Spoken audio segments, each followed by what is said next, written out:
नमस्कार विद्यार्थी मित्रांनो, आज आपण सराव संच 40 अभ्यासणार आहोत. तत्पूर्वी जे आहे आपल्याला काही शब्द समजून घ्यायचे आहेत. मुद्दल, दर, मुदत आणि रास ह्या शब्दांचे अर्थ समजून घ्यायचे आहे. मुद्दल म्हणजे काय की अशी रक्कम जी आपण एखाद्या व्यक्तीकडून, सावकाराकडून, बँकेकडून जे आहे व्याजाने घेतो, कर्ज म्हणून घेतो किंवा कर्ज म्हणून देतो, ती रक्कम म्हणजे काय असते तर मुद्दल असते. तर जी रक्कम आपण व्याजाने घेतो, कर्ज म्हणून घेतो, उसने म्हणून घेतो, त्यावर समोरची बँक, सावकार जो आहे काही टक्के दर लावतो. म्हणजे छेदामध्ये आपल्याला नेहमी 100 ही लिहावं लागतं. 100वर काहीतरी दर असतो. नंतर मुदत म्हणजे काय, मुदत तुम्हाला वर्ष, महिने आणि दिवसामध्ये सांगितले जाते. रास म्हणजे काय तर रास म्हणजे एकूण रक्कम जी आपल्याला त्या सावकाराला किंवा बँकेला परत करावी लागते किंवा त्या व्यक्तीकडून आपल्याला परत घ्यावी लागते. म्हणजेच काय तर दिलेली मुद्दल त्याचप्रमाणे त्या रकमेवरचं व्याज आपल्याला परत घ्यावं लागतं. त्याला एकूण रक्कम म्हणतात. एकूण रक्कम म्हणजेच रास होते. तर आपण पहिलं उदाहरण सोडवूया.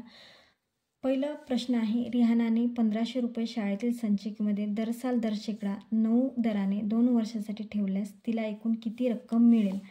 मुद्दल 1500 रुपये तिने संचिकेमध्ये ठेवलेले आहे 9% दराने आणि काळ जो आहे तो 2 वर्षाचा सांगितलेला आहे. तर याचं सूत्र, सरळ व्याज काढण्याचं सूत्र जे आहे म गुणिला द गुणिला क छेदामध्ये 100. दराच्या खाली 100 लिहायचा मी तुम्हाला सांगितलेलं आहे. तर आपण संख्या जी आहे लिहून घेणार आहोत. 1500 गुणिला 9 गुणिला 2 छेदामध्ये 100. या ठिकाणी 0 0 कट होणार आहे. उरलेले 15 गुणिला 9 गुणिला 2 लिहून घेणार आहोत. 15 दोन्ही 30 होते आणि गुणिला 9. तर एकूण व्याज जे आहे 2 वर्षाचे 270 रुपये रिहानाला मिळणार आहे.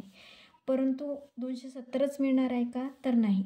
एकूण रक्कम जी आहे मुद्दल अधिक व्याज, तर 1500 अधिक 270 म्हणजे 1770 रुपये रिहानाला मिळेल.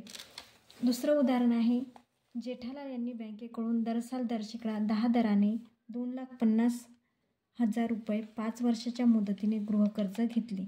तर त्यांना प्रत्येक वर्षी किती व्याज द्यावे लागेल, तसेच त्यांना बँकेला एकूण किती रक्कम द्यावी लागेल असा प्रश्न आहे. तर या प्रश्नामध्ये 2 उत्तर आपल्याला काढावं लागतं.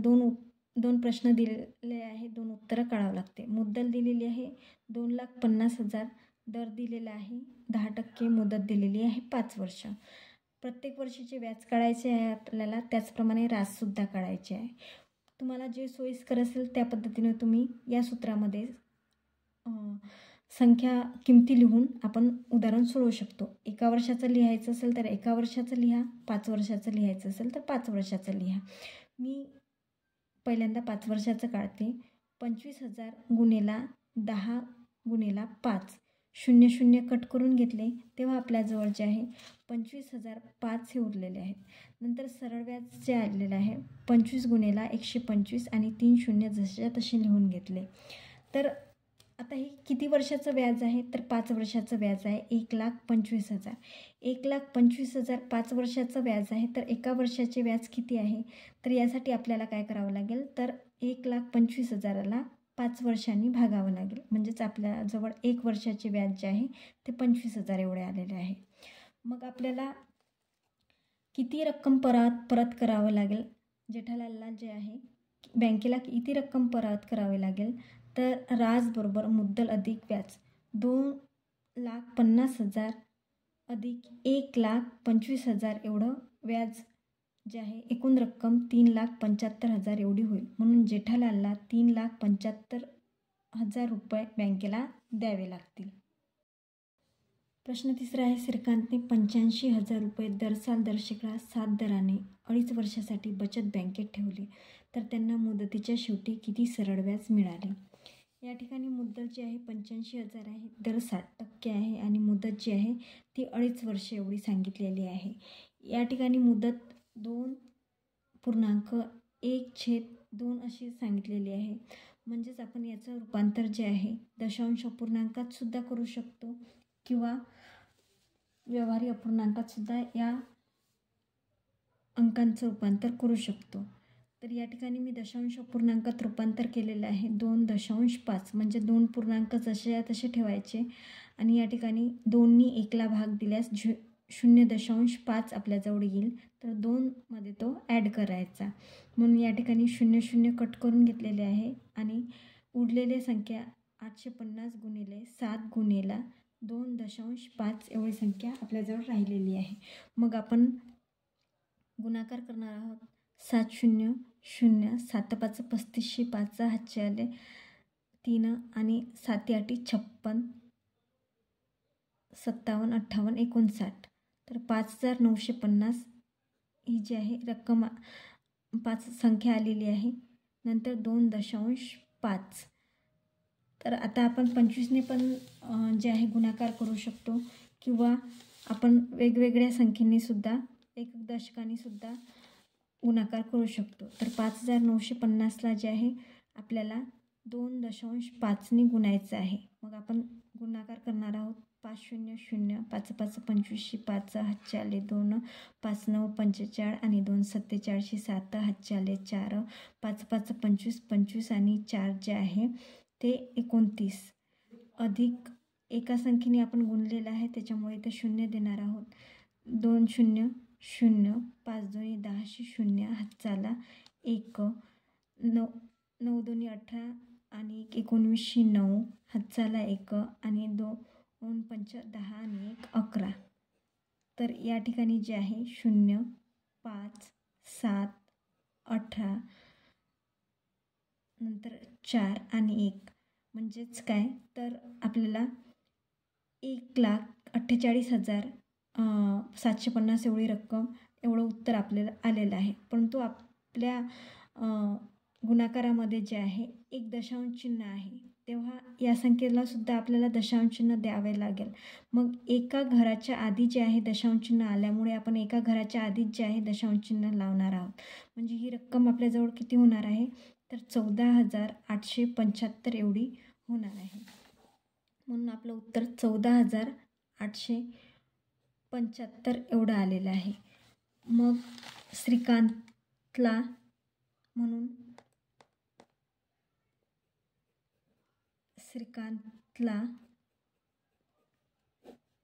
14,875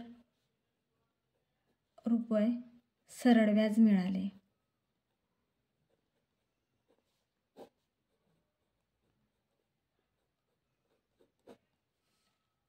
त्याने 5,000 रुपये मुद्दलावर 4 वर्षात 1,200 रुपये व्याज होते. तर त्याच दराने त्याच मुदतीत 15,000 रुपयाचे मुद्दलाचे व्याज किती होईल असं विचारलेलं आहे. प्रश्न एक आहे परंतु एका प्रश्नामध्ये 2 प्रश्न विचारलेले आहेत आणि आपल्याला ते सोडवायचे आहे. आता की पहिल्या याच्यामध्ये सांगितलेलं आहे पहिल्या वाक्यामध्ये व्याजाच्या काही दर सांगितलेला आहे. म्हणजे आपल्याला दर काढायचा आहे. पहिल्यांदा 5,000 रुपये मुद्दलावर 4 वर्षात 1,200 रुपये व्याज होते. आपल्याला व्याज सांगितलेलं आहे म्हणून आपण पहिल्यांदा सूत्र लिहून घेऊ. व बरोबर म गुणेला द गुणेला क छेदामध्ये 100. पहिल्यांदा जे आपल्याला सांगितलेलं आहे व्याज किती सांगितलेले आहे 1,200 रुपये. नंतर किती मुद्दल आहे तर 5,000 मुद्दलावर. दर सांगितलेला आहे का तर दर काढायचा आहे. काळ किती सांगितलेला आहे 4 वर्षाचा काळ सांगितलेला आहे आणि छेदामध्ये 100. तर आपल्याला दर काढायचा आहे. तर या छेदामध्ये जे 100 आहे जे भागाकारात आहे त्या या ठिकाणी नेऊन गुणाकारात करायचे आहे. म्हणजेच काय करायचं आहे तर 1,200 गुणेला 100 छेदामध्ये 5,000 गुणेला 4. इकडे आपल्याला दर काढायचा आहे.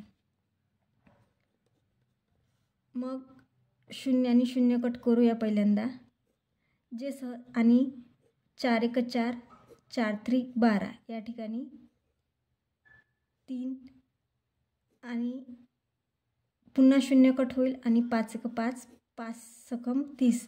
दर किती आलेला आहे 6% आपल्याला दर मिळालेला आहे. आता दुसरं उदाहरण जे आहे की तर त्याच दराने आपल्याला दर मिळालेला आहे 6%. त्याच दराने त्याच मुदतीत म्हणजे 4 वर्षात 15,000 रुपयाच्या मुद्दलाचे किती व्याज होईल असं सांगितलेलं आहे. पुन्हा सूत्र लिहून घेऊ. व बरोबर म गुणेला द गुणेला क छेदामध्ये 100. मुद्दल दिलेली आहे आता 15,000 गुणेला दर काढलेला आहे 6% आणि 4 वर्ष जशीच्या तसे छेदामध्ये 100. एक शून्य कटलं, दुसरं शून्य कटलं, तर 150 गुणेला 6×24 होते. तर आता आपण करणार आहोत गुणाकार करणार आहोत. तर या गुणाकार जो आहे तुम्ही 15चा पाढा म्हणूनही करू शकता. तर 0 बाजूला काढून घेऊ आणि 15×60, 60 0 हातचाला 6, 15 1 15, 15 2 30, 30 आणि 6 होते 36. तर आपल्याकडे उत्तर आलेलं आहे. व्याज जो आहे 3,600 एवढं व्याज आलेलं आहे. म्हणून आपण उत्तर लिहू. उत्तर जे आहे आपल्याजवळ व्याज 3,600 रुपये होईल असं उत्तर लिहायचं आहे. प्रश्न 5वा आहे. पंकजने 1,50,000 रुपये दर साल दर शेकडा 10 दराने 2 वर्षासाठी बँकेत ठेव म्हणून ठेवले, तर त्या मुदतीनंतर एकूण किती रक्कम त्यांना परत मिळेल. मुद्दल आहे 1,50,000, दर आहे 10% आणि काळ आहे 2 वर्षाचा. तर आता आपल्याला काय करायचं आहे, आपली संख्या जी आहे आपल्याला दिलेली माहिती ती आपल्या सूत्रामध्ये टाकायची आहे. व्याज बरोबर म गुणेला द गुणेला क छेदामध्ये 100. हे सूत्र तुम्ही पाठच करून ठेवा. तर 1,50,000 गुणेला 10 गुणेला 2 छेदामध्ये 100. 1 कटलं, 1 0 कटलं. तर आता आपल्याजवळ उरलेल्या संख्या लिहून घेऊया. 1500 गुणेला 10 गुणेला 2. तर या ठिकाणी जे आहे 15 1 15, 15 2 30 आणि हे 3 0 1 2 3, 3 0 लिहून घेऊया. म्हणजेच व्याज किती आलेलं आहे आपल्याजवळ, व्याज आलेलं आहे 30,000 आणि त्याला एकूण किती रक्कम परत मिळेल असं सांगितलेलं आहे. तर रास बरोबर मुद्दल अधिक व्याज असते. मुद्दल किती आहे 1,50,000 अधिक व्याज किती आहे 30,000 बरोबर किती होईल, तर 1,80,000 त्यांना परत मिळेल.